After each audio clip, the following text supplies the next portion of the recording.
You know that feeling when you look out at your garden and instead of peace, you just see a massive to-do list? That's where we are all starting after a long winter. It's that overwhelming wall of green and brown that makes you want to turn around and go back inside and pretend you didn't see it. But even at that moment, there's a quiet reminder.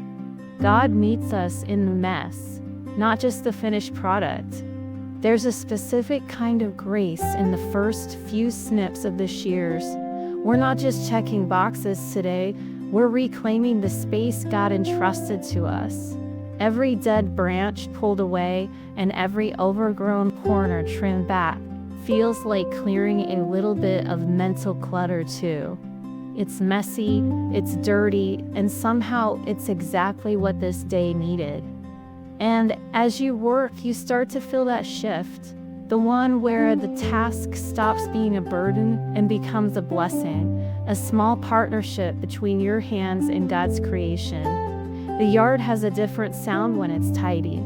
You start to notice the structure of the beds again. You see the potential of what's going to bloom next month instead of just what died last season. I love the middle part of the day where you can finally see the after starting to peek through the before. Those few seconds where you stop, wipe your forehead, and realize the yard looks bigger, brighter, and somehow lighter. It's in those moments you feel God's blessings. Not loud, not dramatic, just steady and faithful. This isn't perfect, but it's peaceful. A little bit of effort, a lot of satisfaction, and a garden that's finally ready to breathe again. Try to seek that earthly corner of your own, in your yard, in your home, or even in your heart, and clear it out today. God has a way of meeting us right there in the middle of the work, reminding us that renewal is always possible.